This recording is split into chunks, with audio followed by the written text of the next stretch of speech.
Board संशोधन विधेयक के जेपीसी कमेटी के सदस्य और पूर्व प्रदेश अध्यक्ष डॉक्टर संजय जायसवाल ने अपने ही सरकार पर सवाल खड़े कर दिए हैं।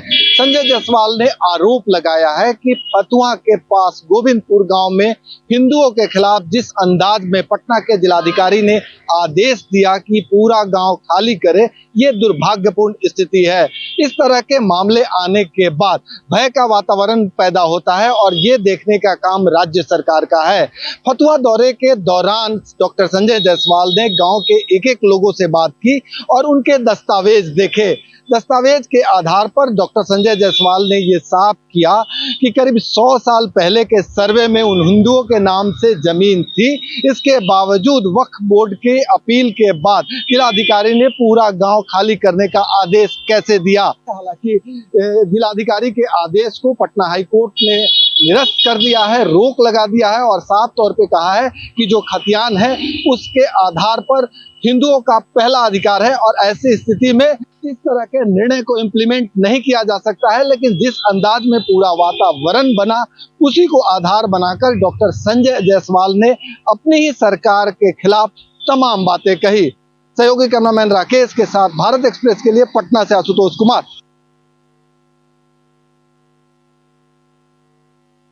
हरियाणा विधानसभा चुनाव में आम आदमी पार्टी और कांग्रेस के गठबंधन ना होने की सूरत में अब कांग्रेस ने भी अपने लगभग सभी सीटों पर अपने उम्मीदवारों के नाम का ऐलान कर दिया है। कुल मिलाकर 90 में से 79 सीटों पर कांग्रेस पार्टी चुनावी मैदान में होगी, तो वहीं एक सीट जो है वो लेफ्ट के लिए छोड़ दी गई है। समाजवादी पार्टी से बातचीत चल रही थी, लेकिन अखिलेश यादव का ये कह रहा था कि हमें चुनाव लड़ने में ज्यादा दिलचस्पी नहीं है, हम संयुक्त रूप से जो है इंडिया अलायंस के साथ है। अब ऐसे में जो टिकट बंटवारा किया गया है वो काफी सूझबूझ की को ध्यान में रखते हुए कांग्रेस पार्टी ने टिकट बंटवारा किया है। कई दौर की जो बैठकें थी वो लगातार होती रही, 3 केंद्रीय चुनाव समिति की बैठक हुई, तब जाके हालांकि जो सूची आई है वो काफी देर से आई है, लेकिन उसके बाद जो पक्ष पार्टी के द्वारा रखा जा रहा है वो ये रखा जा रहा है कि हर एक उम्मीदवार का जो चयन की प्रक्रिया थी उसको पूर्ण रूप से फॉलो किया गया है और हर एक उम्मीदवार के चयन को लेकर हर एक समिति के अंदर डिस्कशन हुआ है, जब जाके हमने अपने उम्मीदवारों के नाम का ऐलान किया है। आपको बता दें करीब 4 बड़े ऐसे चेहरे हैं हरियाणा की राजनीति में जिनके बच्चे भी इस बार चुनावी मैदान में होंगे, चाहे वो आदित्य सुरजेवाला जो कि रणदीप सुरजेवाला के बेटे हो, उसके बाद चौधरी बीरेंद्र सिंह के बेटे विजेंद्र सिंह हो, चाहे कैप्टन अजय यादव के बेटे चिरंजीव राव हो। ये कुल कुछ ऐसे चेहरे हरियाणा की राजनीति में जो लगातार कई सालों से सक्रिय हैं और ऐसे में अब आगे की जो पीढ़ी है उसने मोर्चा संभाल लिया है। अब देखना महत्वपूर्ण होगा कि जिस तरह से जो टिकट बंटवारा कांग्रेस पार्टी की तरफ से किया गया है, हर एक चीज को ध्यान में, मुद्दों को ध्यान में रखते हुए टिकटें बांटी गई हैं, हर समीकरण का ध्यान रखा गया है, क्या ये जो नतीजे आएंगे उसमें भी कारगर साबित हुआ या नहीं। कैमरा पर्सन मनु के साथ प्रशांत त्यागी, भारत एक्सप्रेस, दिल्ली। मध्य प्रदेश को सोया स्टेट का दर्जा हासिल होते ही अब सोयाबीन की समर्थन मूल्य पर खरीदी को लेकर सियासत शुरू हो गई है। कांग्रेस ने सोयाबीन की खरीदी का समर्थन मूल्य 6,000 रुपये प्रति क्विंटल करने की मांग की है। वहीं राज्य सरकार ने केंद्र सरकार को पत्र लिखकर समर्थन मूल्य 4,800 करने की मांग की थी, जिसे तत्काल केंद्र सरकार ने स्वीकार कर लिया और 4,892 समर्थन मूल्य रखा गया है, जिसको लेकर अब मध्य प्रदेश में खरीदी होगी। मध्य प्रदेश में कहीं ना कहीं सोयाबीन की खरीदी को लेकर जो सियासत जारी है उसमें आरोप प्रत्यारोप के दौर भी चल रहे हैं। कांग्रेस आरोप लगा रही है कि बाजार मूल्य ज़्यादा है, लिहाजा कांग्रेस को उचित दाम मिलना चाहिए, क्योंकि मध्य प्रदेश में सर्वाधिक सोया उत्पादन होता है, लिहाजा मध्य प्रदेश के किसानों की लागत भी ज़्यादा है, लिहाजा मध्य प्रदेश के किसानों को उसका उचित मूल्य मिलना चाहिए, इसलिए उसका समर्थन मूल्य ज़्यादा से ज़्यादा किया जाए, यानी 6,000 रुपये प्रति क्विंटल की मांग कांग्रेस की है। वहीं राज्य सरकार का कहना है कि कांग्रेस ने अपने समय में कभी भी सोयाबीन का उत्पादन को लेकर उसकी लागत घटाने पर कभी विचार नहीं किया, ना ही उसके समर्थन मूल्य की तरफ कभी ध्यान दिया है। मध्य प्रदेश की बीजेपी सरकार ने समर्थन मूल्य बढ़ाया है और इस बार भी 4,892 रुपये समर्थन मूल्य किया गया है। कहीं ना कहीं किसान हितैषी सरकार है, ये बताने की कोशिश मोहन यादव सरकार की है और इसी आरोप प्रत्यारोप के बीच आज मोहन यादव के निर्देशानुसार बड़े अधिकारियों की एक मीटिंग हो रही है, जिसमें सोयाबीन उपार्जन को लेकर चर्चा होगी कि किस तरह से सोयाबीन की खरीदी मध्य प्रदेश में शुरू की जाए। कैमरामैन मनीष के साथ भारत एक्सप्रेस के लिए भोपाल से अजय भटनागर।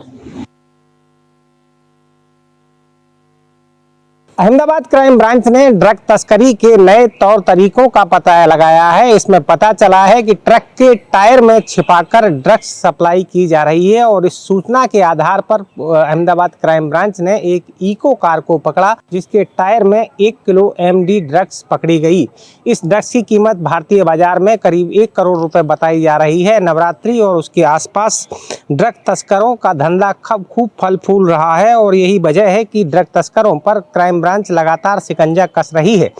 पिछले दिनों अहमदाबाद क्राइम ब्रांच ने 200 किलो गांजा बरामद किया था और आज फिर एक बार 1 किलो एमडी ड्रग्स बरामद किया है, जिसकी बाजार में कीमत करीब 1 करोड़ रुपए बताई जा रही है। ड्रग तस्कर नए तरीके रोज रोज आजमा रहे हैं, तो पुलिस भी ऐसे ड्रग्स तस्करों के खिलाफ सख्त अभियान चला रही है। अहमदाबाद क्राइम ब्रांच हो, सूरत हो, भरूच हो, बड़ोदरा हो, किसी भी महानगर में ड्रग्स तस्कर आसानी से पकड़े जा रहे हैं। तो लगातार ये सिलसिला जारी है, लेकिन ड्रग्स तस्करी का धंधा रुकने का नाम नहीं ले रहा है। कभी समुद्र की लहरों से ड्रग्स बरामद होता है, तो कभी शहरों में ड्रग्स बरामद हो रहा है। क्राइम ब्रांच लगातार शिकंजा कस रही है, लेकिन ड्रग तस्करों पर नकेल कसना मुश्किल नजर आ रहा है। अहमदाबाद में कैमरा पर्सन संजय कोष्टी के साथ अरविंद शर्मा, भारत एक्सप्रेस। शिवसेना बीजेपी लगातार अपने चुनावों में या फिर सार्वजनिक मंचों से यह कहती आ रही है कि वो तुष्टीकरण की राजनीति नहीं करेगी, यानी वोट बैंक के लिए वो सिर्फ मुसलमानों की बात नहीं करेगी। लेकिन शिवसेना की एक विधायक यामिनी यादव ने अपने विधानसभा क्षेत्र में औरतों को बुर्खा बांटकर कहीं न कहीं शिवसेना के हिंदुत्व के ऊपर सवाल जरूर खड़ा करवा दिया है। शिवसेना की विधायक के बुर्खा बांटने की तस्वीर और वीडियो सामने आने के बाद महाराष्ट्र में सियासत गर्म हो गई। उद्धव ठाकरे ग्रुप के नेता और सामना के कार्यकारी संपादक संजय राउत ने कहा कि बुर्खा उनके विधायकों को भी लेना पड़ेगा, क्योंकि जिस तरीके की राजनीति चल रही है, आने वाले समय में पब्लिक उनके विधायकों को भी बुर्खे में ही भगाएगी। यही कुछ सवाल कांग्रेस से भी पूछा है कि एक तरफ बीजेपी और शिवसेना के लोग मॉब लिंचिंग करते हैं, तो वहीं दूसरी तरफ बुर्खा बांटकर कहीं न कहीं मुसलमानों का वोट बैंक पाने की कोशिश करते हैं। बीजेपी ने भी साफ कर दिया कि तुष्टीकरण की राजनीति को वो सपोर्ट नहीं करती है। कोई व्यक्तिगत विधायक अपने विधानसभा क्षेत्र में क्या बांटता है, इससे महायुति की सरकार पर कोई असर नहीं पड़ता, लेकिन बीजेपी इस तरीके की तुष्टीकरण की राजनीति के खिलाफ है। वीडियो जर्नलिस्ट बालकिस के साथ अभिषेक पांडे, भारत एक्सप्रेस, मुंबई।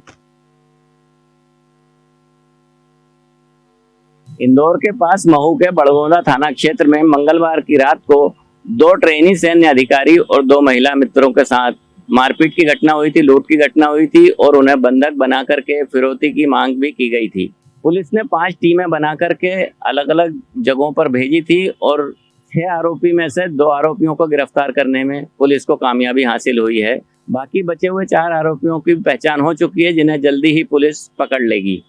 मंगलवार की रात 2 से 2:30 बजे के बीच की यह घटना बताई जा रही है और बंधक बनाए हुए एक महिला और एक पुरुष थे। उसमें से महिला के साथ कुछ गलत हरकत होने की भी बात सामने आ रही है, लेकिन अभी महिला के बयान नहीं हुए हैं। महिला के बयान होने के बाद ही पुलिस अन्य धाराओं में कार्रवाई करेगी। कैमरामैन इमरान खान के साथ जय विहार, भारत एक्सप्रेस, इंदौर। वरिष्ठ मार्क्सवादी नेता और भारतीय कम्युनिस्ट पार्टी के महासचिव सीताराम येचुरी का आज दिल्ली के एम्स में निधन हो गया। वो लंबे समय से बीमार चल रहे थे, उनके फेफड़ों में संक्रमण था जो कि ठीक नहीं हो रहा था। 1975 में जेएनयू में से आपातकाल के दौरान गिरफ्तार हुए सीताराम येचुरी जेएनयू के 3 साल तक लगातार अध्यक्ष चुने गए और भारतीय राजनीति में मार्क्सवाद की विचारधारा की सशक्त और मजबूत आवाज बने रहे। उनके निधन से कहीं ना कहीं देश को एक बड़ी क्षति हुई है, जिसकी जगह कभी पूरी नहीं की जा सकती। कैमरामैन धर्मेंद्र के साथ Ramesh Kumar Singh, Bharat express. Coastal road के एक हिस्से के उद्घाटन के समय देवेंद्र फडणवीस मुख्यमंत्री एकनाथ शिंदे की गाड़ी चलाते हुए नजर आ रहे हैं। तस्वीरें देखिए कि देवेंद्र फडणवीस और एकनाथ शिंदे दोनों एक ही गाड़ी में हैं और ये गाड़ी खुद देवेंद्र फडणवीस ड्राइव कर रहे हैं और एकनाथ शिंदे उनके बगल की सीट पर बैठे हैं। इसे राजनीतिक तौर पर भी समझा जा सकता है, लेकिन आज बांद्रा वर्ली सीलिंग का एक हिस्सा पूरी तरीके से खोल दिया गया है। 10.5 किलोमीटर का हिस्सा खोला गया है, जिसमें मरीन ड्राइव से लेकर बांद्रा तक अब लोग सीलिंग से सीधे सफर कर सकते हैं और महज 10 से 12 मिनट में ये पूरी दूरी तय की जा सकती है। वीडियो जर्नलिस्ट बालकिस के साथ अभिषेक पांडे, भारत एक्सप्रेस, मुंबई। हो रही बारिश से कहीं ना कहीं असर दिखाई देने लगा है और ऐसे में जल स्तर बढ़ रहा है। इस वक्त हम मौजूद हैं खेड़ी रायमल में, भतरवार अनुभाग में यह ग्राम पड़ता है, जहां एनडीआरएफ टीम के द्वारा करीब 80 लोगों का रेस्क्यू कर उनकी जान बचाई गई है। मेरे साथ ग्रामीण जन मौजूद हैं, उनसे जानते हैं अभी जो हालात हैं, इससे पहले के जो हालात थे, लोग फंसे हुए थे, किस तरह से यहाँ टीमें पहुँची थी, उनके द्वारा किस तरह का बचाव कार्य किया गया था, कितने लोगों को यहाँ बचाया गया है? 80 लोगों को। 80 लोग किस वजह से फंस गए थे, किस कारण से थे वहाँ पे? 80 लोग क्या कर रहे थे इस वजह से? मकान है यहाँ पे, मकान है 10, 15, 20, 25 घर हैं, वे पूरे लोग वहीं पे आते। तो कहीं ना कहीं सभी को सुरक्षित निकाल लिया गया है और ऐसे में लोग परेशान हैं और काफ़ी उनके मन में जो है डर बना हुआ है कि जिस तरह के हालात नज़र आ रहे हैं उससे और भी विकराल रूप देखने को ना मिले, क्योंकि जिस तरह की बारिश हो रही है वो कहीं ना कहीं कहर ढा रही है। और लोग हैं, उनसे जानते हैं किस तरह के हालात बन रहे हैं गाँव में। अभी जिस तरह से 80 लोगों को निकाला गया है, मकान भी गिर रहे हैं, किसका मकान था, कितना क्षतिग्रस्त? ये मार साहब का मकान था, जो शिक्षक हैं इस स्कूल में, और इसमें एक डबरा पर निवास करते हैं, उनका भी मकान था स्थित। उन लोगों के मकान गिर चुके हैं। पानी की काफ़ी तेज़ बारिश होने के कारण से मकानों के नीचे से पानी घुसने से, वो मकानों की सीढ़न आने से मकान गिर गए हैं, ध्वस्त हो गए हैं। कुछ लोग 80 लोग फंसे होते वहाँ पर रेस्क्यू चलाकर रात को और कुछ सुबह चलाकर वहाँ से 80 लोग निकाले गए हैं, जिस कारण से अभी वो सुरक्षित हैं। और वहाँ पशु वगैरह उनके जो रह गए हैं वो वहीं पे हैं, अभी पशु वगैरह इधर आ नहीं पाए हैं। उनका जो अनाज था, जो खाने की भोजन सामग्री थी, वो भी फंसी हुई है उनके घरों में, वहाँ पर घर स्थित है उनके। तो कहीं ना कहीं आर्थिक स्थिति की बात करें, जानवरों की बात करें, वो अभी भी पानी के उस पार। मैं आपको सीधी तस्वीरें दिखा देता हूं, जो जल स्तर है वो गांव तक पहुंच चुका है। ये देख सकते हैं सीधे तौर पर ग्राउंड जीरो से ये तस्वीरें हैं। जो पानी का जल भराव है वो ग्राम की सड़कों पर पहुंच चुका है, गांव के अंदर पहुंच चुका है। जो गांव के कस्बे छोटे छोटे पुरा होते हैं, पुरा टाइप के टापू होते हैं, वो उस पर ये लोग रह रहे थे। 80 लोग करीब थे जो फंसे हुए, तो उन सबको सुरक्षित निकाल लिया गया है। लेकिन मवेशियों की बात करें तो वो अभी भी वहीं मौजूद हैं। अभी तक कोई भी ऐसी सूचना नहीं आई है जिससे कोई जीवन हानि हुई हो। हालांकि पशु हानि की सूचना बराबर मिल रही है, लेकिन अभी तक कोई भी जनहानि की सूचना नहीं मिली है। मनोज चौबे, भारत एक्सप्रेस, ग्वालियर। झारखंड के लिए अगला सप्ताह वीआईपी मूवमेंट के मद्देनजर काफी महत्वपूर्ण होगा। अगले सप्ताह देश के 3 महत्वपूर्ण व्यक्ति झारखंड के दौरे पर आएंगे। इनमें महामहिम राष्ट्रपति, प्रधानमंत्री और गृह मंत्री का दौरा जो है वो तय माना जा रहा है। सबसे पहले अगर राष्ट्रपति की बात करें तो राष्ट्रपति महामहिम द्रौपदी मुर्मू 19 और 20 सितंबर को अपनी 2 दिवसीय दौरे पर रांची पहुंचेंगी। इस यात्रा के दौरान वे विभिन्न कार्यक्रमों में भाग लेंगी। 20 सितंबर को भारतीय लौह अनुसंधान संस्थान शताब्दी समारोह में बतौर मुख्य अतिथि के तौर पर वो हिस्सा लेंगी। इसके अलावा अगर देखा जाए तो प्रधानमंत्री का 15 सितंबर का दौरा जो है वो पहले से तय है और इस दौरे के दौरान न सिर्फ प्रधानमंत्री आवास योजना के लाभुकों के बीच लाभ का वितरण किया जाएगा, लगभग 1 लाख से अधिक लोगों के बीच लाभ का वितरण किया जाएगा। वहीं दूसरी ओर अगर देखा जाए तो बीजेपी ने विधानसभा चुनाव के मद्देनजर जमशेदपुर के गोपाल मैदान में एक परिवर्तन सभा का आयोजन किया है, जिस सभा को प्रधानमंत्री संबोधित करेंगे और माना जा रहा है कि कोल्हान की धरती से प्रधानमंत्री मोदी जो हैं वो विधानसभा चुनाव का बिगुल फूकेंगे। तीसरी तरफ अगर देखा जाए तो अमित शाह जो कि केंद्रीय गृह मंत्री हैं, उनका दौरा भी तय माना जा रहा है। अमित शाह 21 सितंबर को संथाल परगना पहुंचेंगे। वहां भोगनाडीह से प्रदेश भाजपा के परिवर्तन संकल्प यात्रा की शुरुआत करेंगे। तो देखा जाए तो अमित शाह जी जहां संथाल परगना में चुनावी शंखनाद करेंगे, वहीं दूसरी तरफ प्रधानमंत्री कोल्हान के इलाके से चुनावी शंखनाद करेंगे।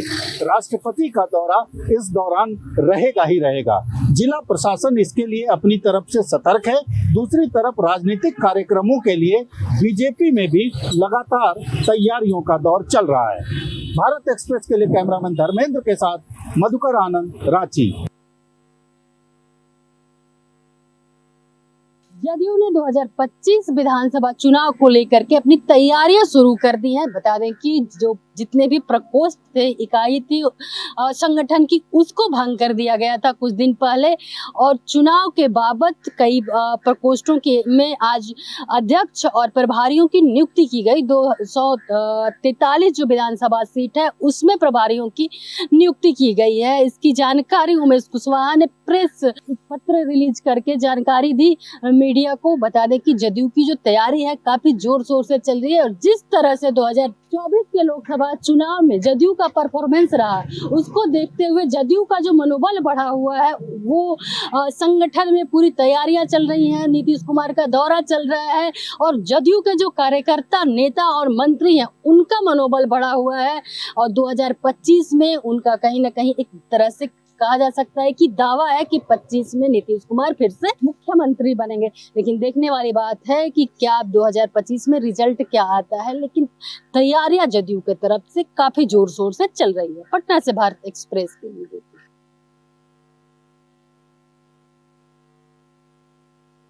आईएएस संजीव हंस और पूर्व विधायक गुलाब यादव पर ईडी ने बड़ी कार्रवाई की है। ईडी द्वारा की गई सर्च ऑपरेशन में अब तक 90 लाख रुपया कैश और साथ ही 15 किलो सिल्वर बुलियन बरामद किया गया है। ईडी ने सर्च के दौरान कई अहम दस्तावेज भी बरामद किए हैं, जिन दस्तावेजों के आधार पर कोलकाता के 2 व्यापारियों का नाम सामने आ रहा है। आने वाले समय में ईडी इन दोनों व्यापारियों के खिलाफ कार्रवाई कर सकती है। संजीव हंस तब सुर्खियों में आए जब पूर्व विधायक गुलाब यादव पर यौन उत्पीड़न का मामला सामने आया था। इसी मामले में जो रिपोर्ट दी गई थी, उस रिपोर्ट के बाद उनका नाम सुर्खियों में आया था। सर्च के दौरान ईडी ने कोलकाता, दिल्ली सहित कई राज्यों में छापेमारी की थी और उसमें कई बेनामी संपत्तियों का पता लगाया था और उससे संबंधित दस्तावेजों को जब्त किया था।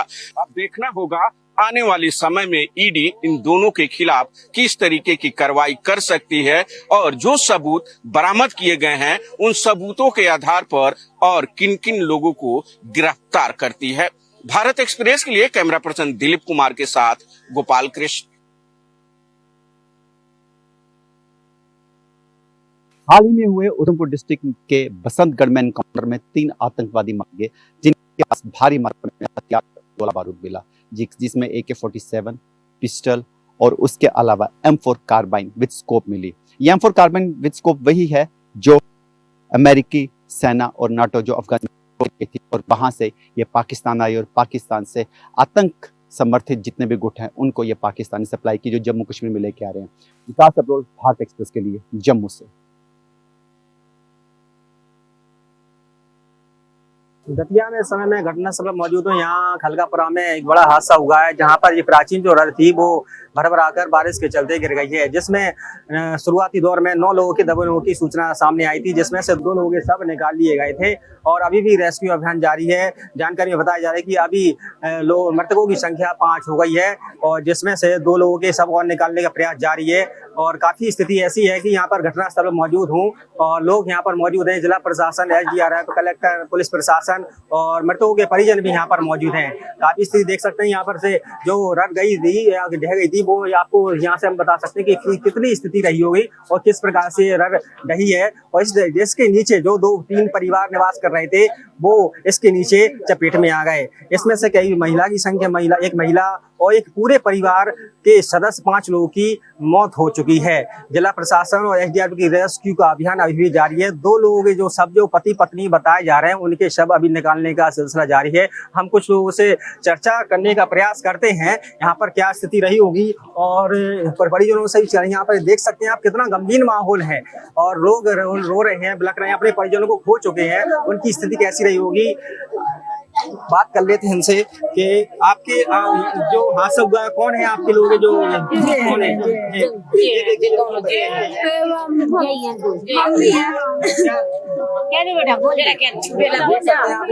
कुछ नहीं बोल पा रहे हैं और प्रशासन इनको पूरी जगह सांत्वना है, जिला प्रशासन की है, हमारी तरफ से भी है और लोगों का बुरा हाल है। रो कर देख सकते हैं कि अभी भी कुछ लोग सब निकालने हैं। दतिया से रविंद्र कुशवाहा, भारत एक्सप्रेस।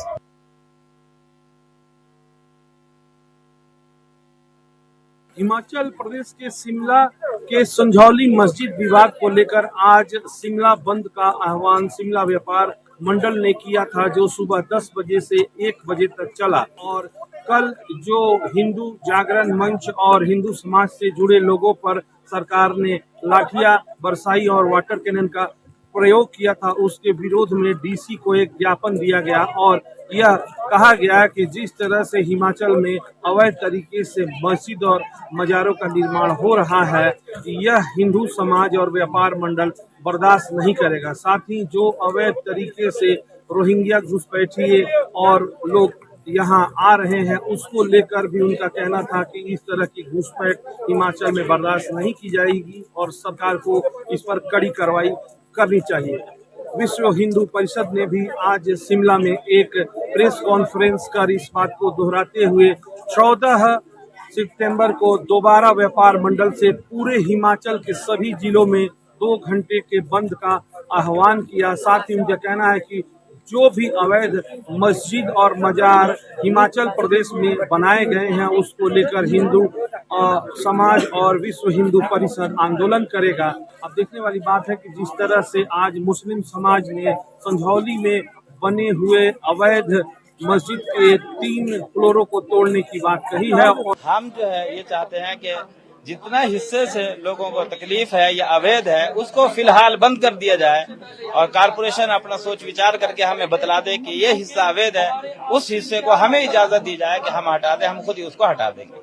शिमला के रिज मैदान से कैमरामैन स्वास्थ्य के साथ ओम प्रकाश राय, भारत एक्सप्रेस।